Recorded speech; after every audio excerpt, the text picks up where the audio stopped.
la toma de conciencia que de repente para aquella sociedad significa que esa gran línea no pase directamente por la ciudad de Puebla. Eso simbólicamente representa mucho. Y a su vez buscar todos los mecanismos para no quedar ajenos, ¿sí?, a la transformación que esto está generando.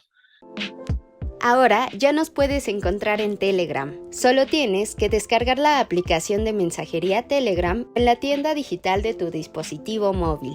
Busca la Jornada de Oriente y selecciona Unirse al canal. O también puedes escanear con la cámara de tu celular el siguiente código QR, que te llevará directamente a nuestro canal para suscribirte. Mantente informado a lo largo del día con las noticias más relevantes de Puebla y no olvides también seguirnos en todas nuestras redes para más contenido.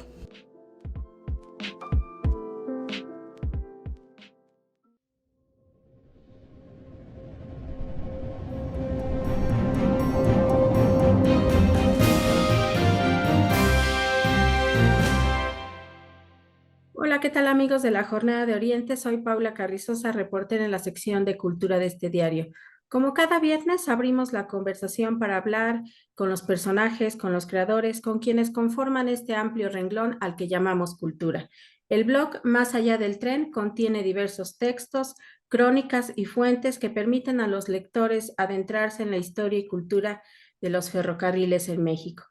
Coordinado por el curador de colecciones del Museo Nacional de los Ferrocarriles Mexicanos, Jonathan Moncayo Ramírez, el blog fue abierto en el marco de la conmemoración del 150 aniversario de la inauguración del ferrocarril mexicano, cuya marcha inició el 16 de septiembre de 1869, siendo Puebla uno de los ramales por los que cruzó esta línea que corría de México hacia Veracruz.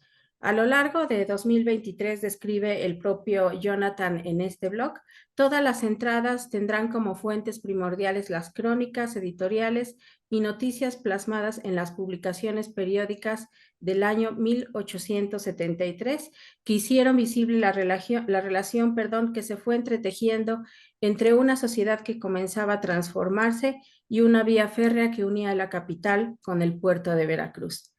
Más allá del tren es un proyecto generado desde el Centro Nacional para la Preservación del Patrimonio Cultural Ferrocarrilero, específicamente por el Departamento de Curaduría de Colecciones. Hoy me da mucho gusto recibir a Jonathan. Ya aludía yo un poco a lo que él escribió en el blog, que por cierto ya está en línea. Y de inicio, Jonathan, cuéntame cómo es que se gesta este proyecto. Hola, muchísimas gracias, Paula. Antes que nada, agradecerte este espacio, que además de vincularse, digamos, este blog con la conmemoración del 150 aniversario del ferrocarril mexicano, también se vincula con el 35 aniversario del Museo Nacional de los Ferrocarriles Mexicanos.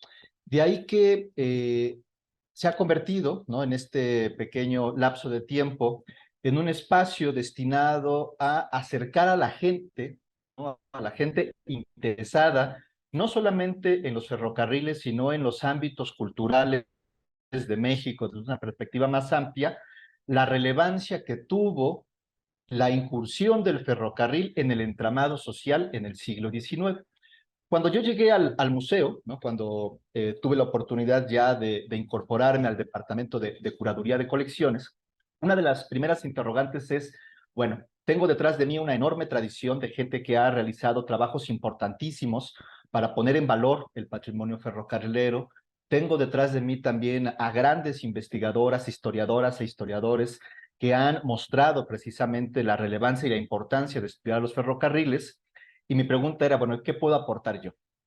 Y a partir de esa interrogante, de esa búsqueda, en primer lugar dije, bueno, tengo que encontrar una manera de acercarme a la gente a partir de pequeñas investigaciones que, más allá que sean leídas por los profesionales en la materia, le sirvan a cualquier hombre, mujer, niño, niña, abuelita, abuelito interesado en estos temas para poder valorar el patrimonio que se encuentra en el museo y que sirva, insisto, como una manera de entender otras realidades más complejas.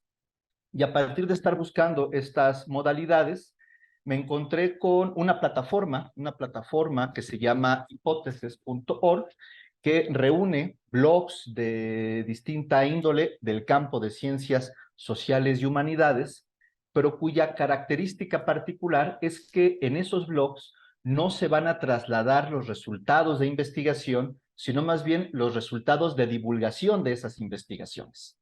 De ahí que entonces, en el marco de la conmemoración del 150 aniversario del ferrocarril mexicano, dije, bueno, lo que yo voy a aportar son pequeñas investigaciones que nos muestren por qué fue importante dicho ferrocarril. Y ahora que te quedas con esa frase, Jonathan, también el blog se acompaña, más allá del tren, una historia cultural de los ferrocarriles en México. Háblanos de esta perspectiva de la historia cultural. ¿Qué es lo que brinda? ¿Qué posibilidades hay cuando se aborda la historia de un fenómeno particular y, digamos, global como este en México? Perfecto, bueno, muchas gracias por la pregunta, porque bueno, esa es la característica particular de este blog. A ver, el ferrocarril mexicano, ¿no? Con sus 423 kilómetros que conectaban a la Ciudad de México con el puerto de Veracruz, se ha trabajado de muchísimas maneras y sin lugar a duda es el símbolo de una época, ¿no? El ferrocarril mexicano, con este tendido de vías, sin lugar a duda nos muestra cómo México en esta segunda mitad del siglo XIX está ya prácticamente palpando, ¿no? Tocando estas ideas de la modernidad y el progreso. Y la manera como normalmente se ha trabajado, se ha estudiado, ha sido a partir de lo económico, a partir de lo político y a partir también de el análisis de la infraestructura. Sin embargo, la pregunta que a mí me surge es, ¿qué significa, ¿no? La irrupción del ferrocarril mexicano en el paisaje urbano y rural? Es decir, cómo este ferrocarril transforma las dinámicas de la vida cotidiana de hombres y mujeres de esa segunda mitad del siglo XIX. Y cómo aquellos aspectos sensoriales, ¿no? Aquellos aspectos vinculados a sentimientos, sensaciones y ritmos de la vida cotidiana, rápidamente se ven alterados, transformados y modificados por esta nueva realidad que llegó para quedarse, al menos para esa época, ¿no? Es decir, lo que me interesa sobre todo, y es digamos, la intención de este blog, insisto, como tú bien lo señalabas, que este año va a estar centrado en el ferrocarril mexicano, pero que en años subsecuentes van a tocar otros temas, está determinado a analizar cuáles son las representaciones que hay en torno al ferrocarril. Es decir, cómo hombres y mujeres lo adaptan, ¿sí?, a sus dinámicas y cómo se arraigan el entramado social. ¿Qué significa el ferrocarril para una mujer que vive en Orizaba? ¿Qué significa el ferrocarril para un trabajador de un comercio de la Ciudad de México? ¿Qué significa el ferrocarril para un niño del puerto de Veracruz, ¿no? Y estas representaciones, la manera como yo he llegado a ellas, ha sido a partir de explorar, ¿no?, de manera detallada las distintas publicaciones periódicas del momento, es decir, los periódicos. ¿Qué se escribe con relación al ferrocarril? No se escriben informes técnicos, no interesa comunicar los informes técnicos. Hay debates políticos, sí, hay debates económicos, sí, pero hay otras cosas que están ahí plasmándose en esos periódicos. Y es precisamente esta relación entre la prensa y el lector, ¿no? Ese punto intermedio donde yo estoy tratando, digamos, de centrarme atención y ver cuáles son esas representaciones. No significa que esas representaciones sean una realidad tangible, sino aquello que se busca comunicar, aquello que se busca generar con relación a lo que el ferrocarril está empezando a significar.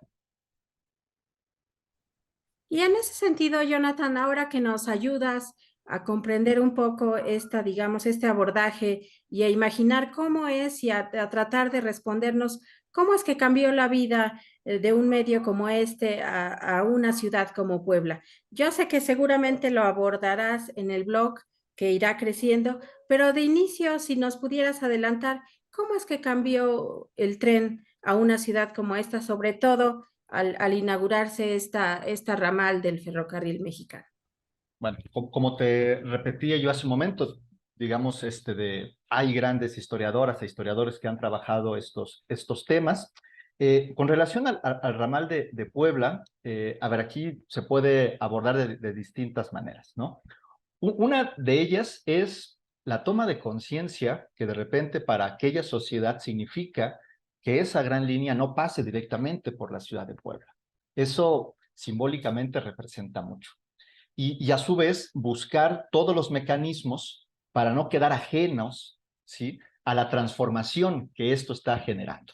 Entonces, eso, bueno, en su momento lo trabajaremos, lo abordaremos, pero eso es un aspecto fundamental. Es decir, Puebla, en el marco de esta segunda mitad del siglo XIX, Puebla, en este proceso, digamos, ya de asentamiento de una nueva realidad que es la famosa República Restaurada, ¿qué lugar ocupa dentro de estas nuevas dinámicas políticas, sociales, culturales, con relación a lo que el ferrocarril va a traer? Entonces, ese es un aspecto con el cual se puede abordar. Otro es un aspecto que bueno, lo iremos trabajando también en otras entradas, que está directamente vinculado a la idea de ir generando la toma de conciencia geográfica, ¿sí?, de un México que empieza a analizarse, a descubrirse y a pensarse de una manera distinta. Y Puebla entonces con este ramal, ¿no?, rápidamente se integra a ese proceso de redefinir las fronteras del territorio mexicano. Que eso es un aspecto también interesantísimo, ¿no? Que no solamente es a partir, digamos, de lo que podemos encontrar en distintos planos, en distintos mapas, sino también narrativamente cómo se va a dar cuenta precisamente de estas nuevas fronteras y de esta nueva definición del territorio mexicano. Y este ramal entonces implica que Puebla rápidamente se integra en este proceso de redefinición de lo que es México, de este proceso de estar conectado y de acortar las distancias. Y ese proceso que es, insisto, que queda plasmado en estas publicaciones periódicas. Ahora, Jonathan, también creo que el blog en sí mismo, como un documento en el que se reúnen todas estas crónicas, miradas, todos estos asuntos que competen, digamos, a la historia, a este momento histórico, se convierte también en un documento por sí mismo, en el marco de un aniversario, que muchas veces todas estas fechas sirven para hacer una suerte de recapitulación, cortes de caja, miramientos, revisiones sobre lo que ha pasado a lo largo de cierto periodo de la historia. Entonces, ¿qué tanto el blog también puede mirarse como un proyecto a distancia para decir, aquí estuvimos en el 150 aniversario? Bueno, a mí me honra esto que dices, porque la verdad es que, a ver, como te comentaba yo hace un momento, ¿no? A mi llegada al Centro Nacional para la Preservación del Patrimonio Cultural Ferrocarrilero y de manera específica al Museo Nacional de los Ferrocarriles Mexicanos, con esta cuestión de qué puedo aportar yo, ¿no? Por fortuna, ¿no? Por fortuna puedo decir que en todos los distintos espacios en los cuales me he desempeñado profesionalmente siempre ha habido un aporte, por ligero que sea. Y considero que el blog puede ser un aporte importante porque, a ver, ante la situación del COVID, ¿no?, que de repente nos llevó de manera acelerada a explorar realidades que ya estaban ahí, que son los entornos virtuales, esos entornos virtuales pues llegaron para quedarse. Y estas posibilidades de poder mostrar nuestro trabajo, nuestras reflexiones, nuestras investigaciones, nuestras narrativas, a un público más amplio. Como yo siempre lo digo, tengo la fortuna de trabajar en un museo nacional y cuya responsabilidad entonces implica que lo que yo realice no solamente es para la gente de la ciudad de Puebla que tiene la fortuna de poderlo visitar todos los días, sino para muchas familias, para muchas personas que posiblemente no conocen el museo, pero a partir de estos trabajos se percatan o tienen una idea de qué es aquello que estamos nosotros impulsando desde hace mucho tiempo, ¿no?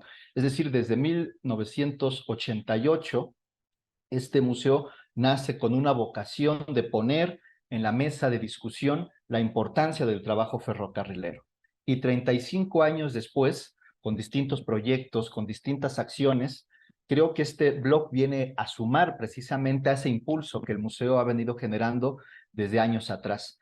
¿Cuál es la intención? Y aquí también es algo importante porque de repente he tenido, digamos, y posiblemente se lleven a cabo exploraciones con relación a otros formatos, pero me interesa también generar el formato narrativo, que la gente lea, que en textos pequeñitos de 6 minutos, ¿no?, que más están cronometrados, ¿no? 6 minutos de lectura, te puedan brindar un panorama amplio y enriquecedor, donde no vas a encontrar respuestas contundentes. Mi finalidad no es atribuirme como el gran estudioso de los ferrocarriles y que tengo todos los datos, todas las fechas y todas las fuentes para poder abordar cosas nuevas. No, no, no. Sino más bien poder retomar temas que posiblemente sean recurrentes, pero sobre todo formularles nuevas preguntas y que las lectoras y los lectores se queden con muchísimas dudas y con ganas de saber más, con esas ganas de saber más que implique la visita al museo o que implique también la visita a las distintas plataformas virtuales que el museo maneja. Y a partir de ello ir generando conexiones de diversa índole, pero a partir de la lectura. Es decir, a mí sí me interesa, porque además soy consciente de ello, que la gente sí lee. Leemos mucho en estas plataformas digitales, pero hay que encontrar el formato, los modos, las estrategias, y este blog está dirigido, digamos, a esos públicos, ¿no? Públicos que a lo mejor en un pequeño momento se pueden dar un respiro de las dinámicas de la vida cotidiana, de las cuestiones a lo mejor laborales o por el interés, porque hay muchísima gente interesada en estos temas y que de repente un texto les pueda despertar, insisto, múltiples preguntas, ¿no? Esa es la finalidad y ese sería el aporte, ¿no? Seguir contribuyendo en un entorno virtual a la lectura, con otro soporte, con el soporte digital. Y ya para ir cerrando la Uh conversación, -huh. Jonathan, háblanos un poco de los contenidos que ya están en línea. Decías bien, cada uno marca un tiempo de lectura estimado entre 5 o 6 minutos, lo que hace muy factible que podamos acceder a ellos si vamos en el transporte público, si estamos en la espera quizá no sé, en la ida al doctor o mientras estamos quizá de compras podamos echar por ahí una ojeada virtual a este blog. Así, más o menos cuéntanos de los contenidos, los que ya están, qué es lo que viene próximamente. Bueno, mira, de entrada, bueno, el blog tiene como meta, al menos para este año, ir publicando 2 entradas mensuales. Voy en ese proceso. Llevamos dos entradas muy interesantes desde mi punto de vista. La primera se titula El ferrocarril mexicano y el sueño magnético. Bueno, este título que puede parecer un tanto extravagante y curioso, ¿a qué se refiere? El ferrocarril mexicano, además, digamos, de ser considerado como un gran acontecimiento para mujeres y hombres de aquella época, ¿no? Estamos hablando de 1873, también fue asimilado con muchísima incertidumbre, es decir, con estas expectativas de qué va a suceder en México. Y en esta revisión que he hecho yo de las publicaciones periódicas, me encontré un artículo muy interesante, una narrativa de ficción en el periódico La Bandera de Juárez, del 6 de enero de 1873, que se llama Magnetismo y Espiritismo.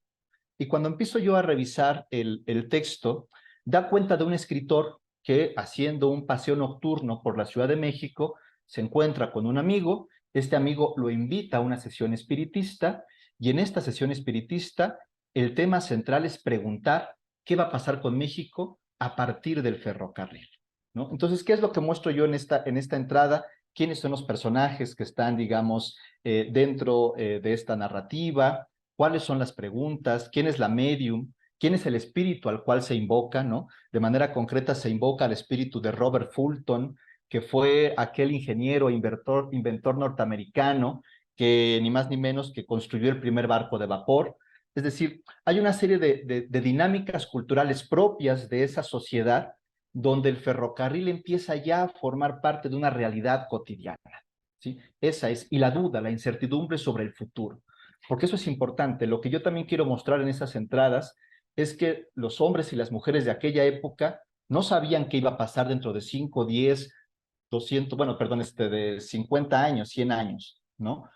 Eh, Son hombres y mujeres como nosotros, con esas incertidumbres de no saber qué va a pasar dentro de un mes. Hay muchísimas expectativas y cómo se trasladan y cómo se representan esas dudas, esos miedos, esas afirmaciones. Este es un ejemplo concreto.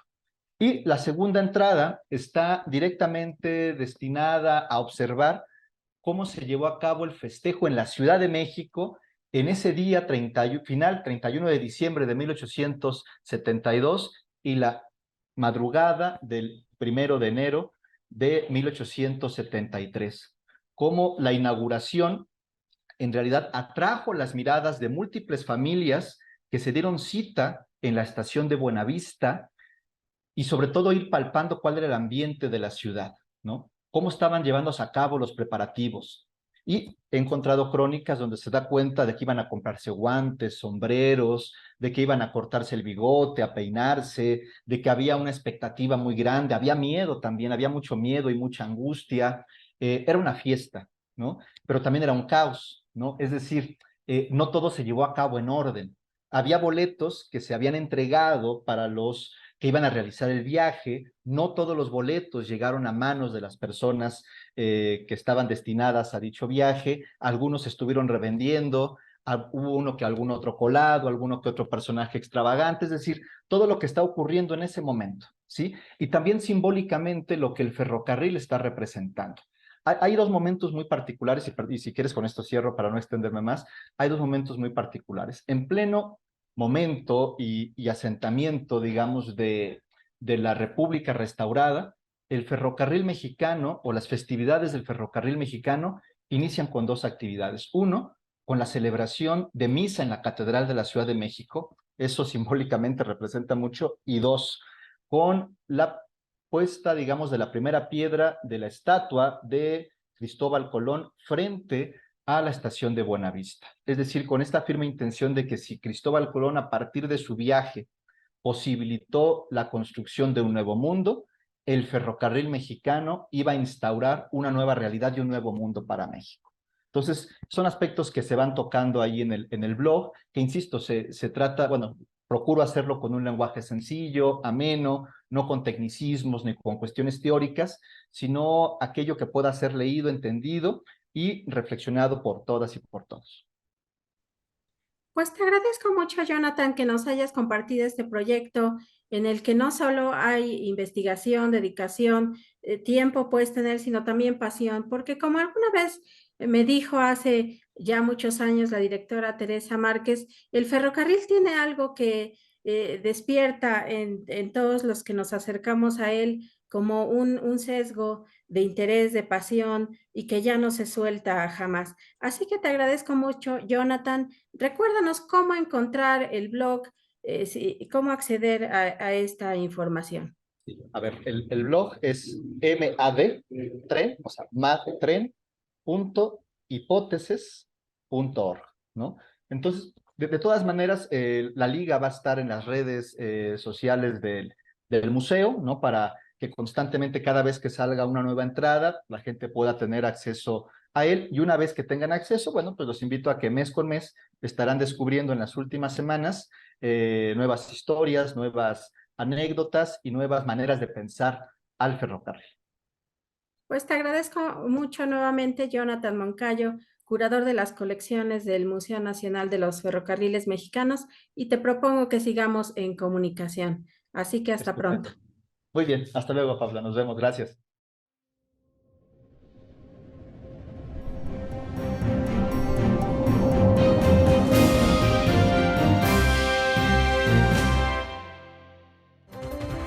Síguenos en nuestro canal de YouTube y activa las notificaciones. Puedes hacerlo desde la aplicación o escaneando el siguiente código QR, que te llevará directamente a nuestro canal para suscribirte. Mantente informado sobre los acontecimientos más importantes a nivel local, nacional e internacional. Y accede a nuestras secciones de análisis y opinión, con periodismo de calidad del día a día. Recuerda darle me gusta y compartir a nuestros contenidos. Y no olvides seguirnos en todas nuestras redes sociales.